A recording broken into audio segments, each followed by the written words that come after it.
is Electrozombie, and today I want to show you a character I've created in the recent hardcore Breach League. It is called ElectroCascadeZombie, and it's a shadow with the Ascendancy class of Assassin. It just hit level 29 yesterday, so it's pretty viable for hardcore. And the main skill it is using is Blight, with cast when channeling Cascade, as you can see here. So let's just start out with the gear I'm using and the skill gems.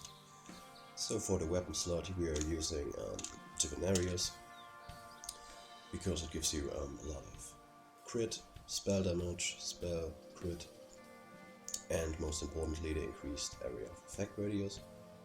And it's linked with shield charge, fortify, and faster attack, so you always can shield charge fast from pack to pack. The helmet is a hyper circlet, which is pretty common when being CI, and most importantly it has the enchant of 30% reduced Herald of Ice mana reservation, which I will explain in some minutes. And here it's just linked with a lower level cast when damage taken, Wallet's Mark for some more leech and some endurance charges during the combat, Vortex, which is pretty nice because it slows down the mobs when they are right in front of you, and just a wild lightning trap, which I'm sometimes using for bosses or any kind of that. And yeah, I just forgot, you have to get a lot of resists preferably on that circlet, because we are using many uniques and have to fill out a lot of resistances. So the amulet we are using is the Pandemonious. It's a new breach unique amulet. It gives you some dexterity, some cold damage, some resist, and most importantly it chills enemies for 1 second when hit, blind chilled enemies on hit, and our damage penetrates 20% cold resistance against chilled enemies. So it's like a small cold penetration hit. The shield we are using is just a high ES and high spell crit shield, with also some resists you need to fill up when you want to do elemental weakness maps and all that kind of stuff. So just go for high ES, high spell crit, and high resist there. Our armor we are using is the Beast 4 Shawl Val Regalia. It's pretty good for this build. It adds you some spell damage, gives you quite a bit of ES, not top tier, but it's enough, I would say. And most importantly it has the effect of also increasing the radius of area. Oh, I forgot the links here. Yeah, we are using Enlighten level 2 for being able to run the Discipline and the Purity of Ice. Yeah, well, I will explain the auras and all that kind of stuff in a minute. And here in the armor we are basically using Blight, linked with cast with channeling, Glacial Cascade, controlled destruction, increased critical damage, and added chaos damage. I was actually using increased area of effect before swapping into added chaos damage, just to show you how the real area of effect of this build actually is. It's absolutely insane. Yeah, but for more damage and more leech you can just swap added chaos or whatever you want. And it's also good because of the mana cost. Now it's just 5. With increased area it's 9, so 5 is really much better if you do lower reach areas. Here then under ring slots we have the Valyrian Moonstone Ring, which is needed because we don't use Shayula and we are CI, so we have to get like stun immunity, and the shield basically calculates the stun duration we have based on our energy shield, so we have quite a lot of ES. Therefore this ring is best in that slot. Or you just swap Eye of Shayula and get another ring, but it's not that efficient, I would say. The other ring is just a diamond ring, giving us some ES and some resistances, as I've said. It's just a pretty cheap one I bought versus Chaos. On the next slot we have our Voidbringer Gloves, which are pretty essential for this build because it gives us a lot of spell critical strike chance, and Glacial Cascade is just a 5% crit chance spell, so we have to get really much critical strike chance to get it capped at 95%.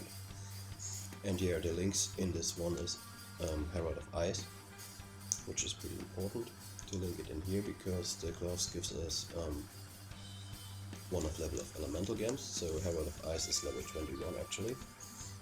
And this one is linked with increased area of effect, increased critical strikes, and Ice Bite for the support. And Ice Bite is pretty good because it gives us free frenzy charges basically all the time when we're clearing maps. And here, as you can see, our Herald of Ice is linked with 3 support gems, so we have to lower the cost it reserves. Therefore, we need this enchantment to get it going. Otherwise you might not be able to run Purity of Ice, just swap in Herald of Thunder or Optic Armor or whatever you like. Alright. And for the belt slot I'm using Doriani's Invitation belt, which is pretty good. It's pretty cheap, like on Chaos or on Alchemy, because anybody probably is using it. It gives you some strengths, some additional cold damage, which is pretty nice, resists some armor, and most importantly, it gives us some leech from our cold damage. Leech is life. It's not too much, but it's pretty okay. And also we have additionally 10% chance to freeze while using a flask, and basically we are using flasks all the time. Here, and the last slot is filled with some sorcerer boots I've bought like yesterday with the enchantment of 0.6% damage leech is life and mana if we killed recently. So our leech is pretty consistent while clearing maps. And yeah, I crafted them myself. I threw in some chaos and got pretty decent resist ones. High ES, even exalted them for the stun recovery and the increase in energy shield. And yeah, crafted movement speed, so preferably you just get some with like 2 resists, high ES and 30 movement speed. But it's not needed because we can like basically shield charges our movement speed skill. Here they are linked with another customer damage taken setup. So customer damage taken linked to Immortal Call, because from our other customer damage taken setup we sometimes get endurance charge, so it's pretty good. Increased duration, so we have Immortal Call up like 2 seconds with our 3 charges, or even more, can't exactly remember how much it is. And our Val Discipline. So it's 3 off colors on these, but you can pretty easily get it by using Richie and doing either 3 reds or 2 reds. No, it's not that hard to get. So yeah, that's basically the gear. Now come to the flask. The main flask we are using is at Series Promise, because it gives us a lot of Chaos Leech, and we gain a lot of extra Chaos damage, because 22% of physical is gained as extra Chaos damage, and 30% of elemental damage. As you can see, my tooltip without any charges here is like 10k. I pop up the flask, it's 11 at 2k, and we leech a lot of that. And I think I have to mention that fully buffed, our Glacial Cascade damage is 30k average with all flasks up, so it's pretty nice leech you get from there. The second flask I'm using is a Surgeon Sulfur Flask with grounding, which also increases our damage. And yeah, this is the main point we are using it. And yeah, because of the Ash Breaches, I'm always using a new Shock Flask now, because you can easily get shocked within this lightning shit she's casting. And yeah, therefore this flask can also get maybe removes bleeding of any kind if you want on this flask. But most importantly, just get a Surgeon's one because we crit all the time. There's another flask I'm using on basically every character I made. It's a Granite Flask that removes curse on use, so we are always curse immune. And these flask also recharge pretty quickly because of the Surgeon slot. Here is a flask. I'm still not quite sure if it's really that necessary. Just because, I don't know, I just was using Stick Knight because I would need a flask to remove bleeding, so you can maybe just swap in another Quicksilver Flask or a Sapphire Flask maybe for even more resist that just removes bleeding. and you can also get Surgeon's mod on it. And last but not least, the Surgeon's Quicksilver Flask of Heat, because it's pretty important if you're CI to always have a removes Frozen and Child Flask up, because you get like frozen all the time if you don't have it. So yeah, these are the flasks. Now let's come to the skill tree.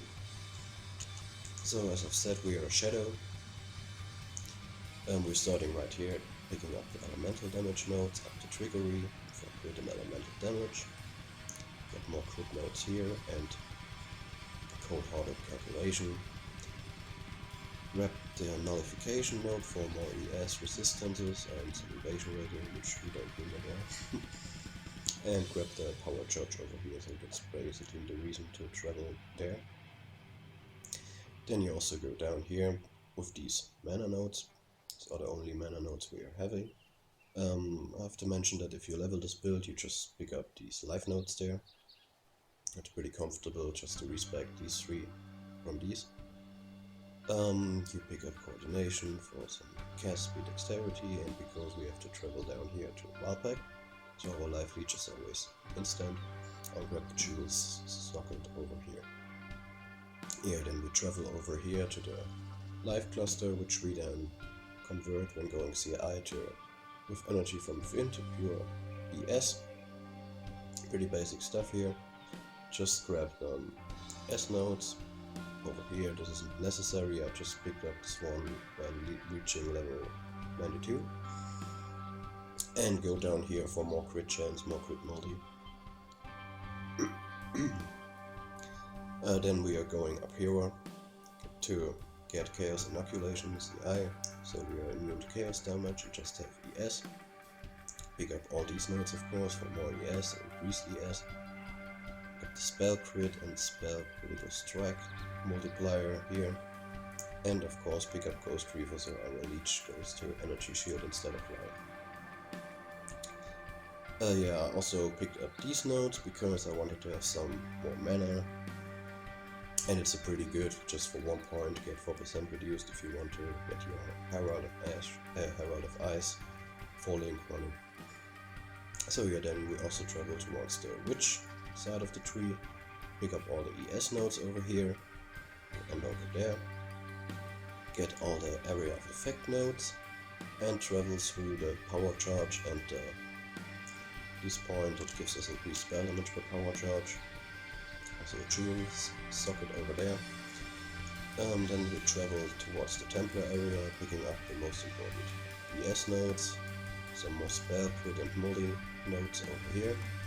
The power charge of course, so we have a total of 7 power charges in our crit cap. And just here some more spell damage and all the area nodes. And here for some damage improvement you also have to get Celestial Punishment, so we also have increased damage against frozen shock by ignited enemies, and since we crit like all the time, everything apart from some bosses is frozen. Yeah, and just for some more damage. Yeah, that's basically the skill tree. Now let's just look at the Ascendancy class. So yeah, as I've said, we are Assassin. We don't need these points there. In a normal lab you should just go for Unstable Infusion, so we get our power charges automatically like all the time while playing. So this is the normal lab. For Cruel lab you just pick up Deadly Infusion, so our spell really gets a lot of crit added. And if you want to do Merciless lab and Evil lab, you pick up Ambush, which isn't that big of a deal actually. So this point doesn't really do too much for us, but this point is pretty important. So when the enemies are on low life, we have more damage against them, more critical strike chance, and we have counter strike, which is pretty nice for bosses and all kind of tricky stuff. So yeah, on top of that it's pretty good that these nodes also gives us a lot of crit chance and crit multi. And yeah, that's it for the Ascendancy. Let's just quickly do the jewels I'm using. Not too many jewels slots yet. Maybe you can just grab some. There's like here with 3 points, 3 points, 3 points. You can just maybe if you want you can grab more, but I'm comfortable with it. And you can just get like pretty nice jewels that are pretty cheap actually, because anybody playing cold and cold crit. So like this costed me like 2 chaos I believe, and it increases our cold damage, gives us crit multi for cold spells, and also area damage, so this is pretty insane jewel for this build. And here's another, which gives us cold damage, crit multi for cold, and some resistances, because I needed to get overcapped. Basically the same over here, some crit strike chance, 2 multipliers, and resistance. Actually I can just upgrade it for some better DPS ones. And this one of course with energy from within. So that should be basically it for the bandits. I have chosen to kill all on normal and cruel, and just to get the power charge from Alira and Merciless. But I have to say that if you really want to get elemental weakness overcapped and don't have like these insane resistances boots, you probably can also get the resistances on normal difficulty from Clayton, which really will help to get good cap. So yeah, that's basically it on the build. I hope you enjoy it as much as I do. And yeah, in addition to this guide, you will see some footage I recorded on this build. So thanks for watching.